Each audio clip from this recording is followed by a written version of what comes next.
स्वागत है दोस्तों। आज के मुख्य समाचार में आज देश और दुनिया से कई अहम और बड़ी खबर आ रही है। बात करेंगे हर खबर पर विस्तार से। योगी सरकार के बुलडोजर एक्शन पर सुप्रीम कोर्ट भयंकर नाराज।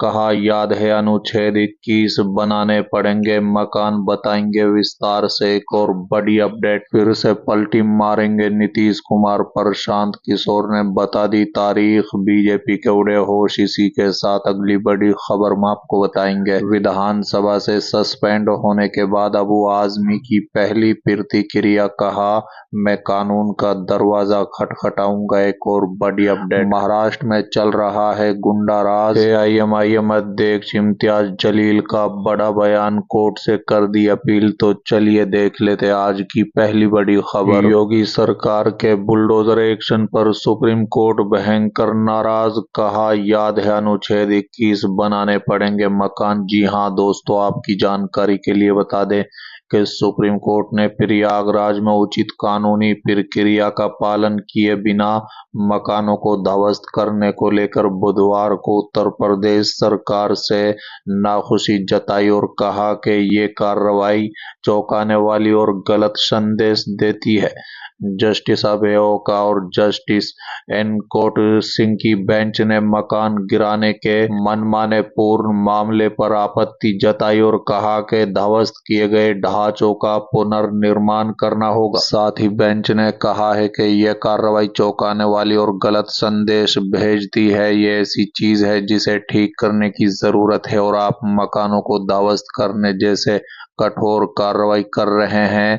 हम जानते हैं कि इस तरह के अति तकनीकी तर्कों से कैसे निपटना है। आखिरकार अनुच्छेद 21 और आचार्य का अधिकार जैसे कोई चीज है। अगली खबर, फिर से पलटी मारेंगे नीतीश कुमार। प्रशांत किशोर ने बता दी तारीख। बीजेपी के उड़े होश। जी हां दोस्तों, आपकी जानकारी के लिए बता दें, दिल्ली में चुनाव खत्म होने के बाद अब बिहार चुनाव को लेकर चर्चा तेज हो गई है।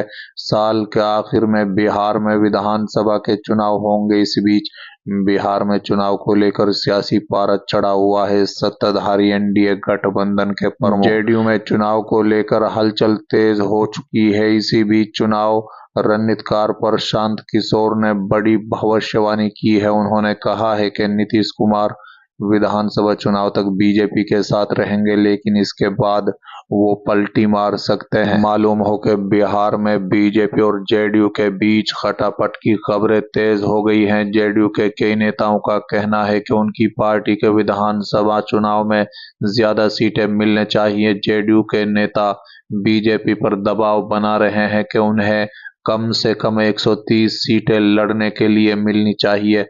बता दें कि 2020 के विधानसभा चुनाव में जेडीयू ने भले ही बीजेपी से 5 सीटें ज्यादा 115 विधानसभा सीटों पर चुनाव लड़ा था, लेकिन उसका प्रदर्शन भाजपा की तुलना में काफी खराब रहा था।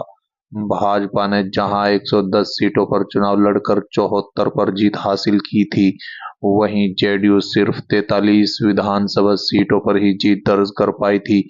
ऐसे में इस बार जेडीयू का ज्यादा सीटें मांगना बीजेपी के लिए मुश्किल खड़ी कर सकता है। चलिए अगली खबर, विधानसभा से सस्पेंड होने के बाद अबू आजमी की पहली प्रतिक्रिया। कहा मैं कानून का दरवाजा खटखटाऊंगा। जी हां दोस्तों, आपकी जानकारी के लिए बता दें कि औरंगजेब को लेकर विवादित बयान देने वाले समाजवादी पार्टी के नेता अबू आजमी को महाराष्ट्र विधानसभा से सस्पेंड कर दिया गया है। अबू आजमी के मौजूदा सत्र के लिए सस्पेंड किया गया है। अपने निलंबन पर सपा नेता ने कहा कि मुझे अभी भी ये खबर मिली कि असेंबली में मुझे स्पीकर साहब ने इस असेंबली सेशन से सस्पेंड कर दिया है, वो भी तब जब मैंने असेंबली के अंदर कोई बात भी नहीं की है।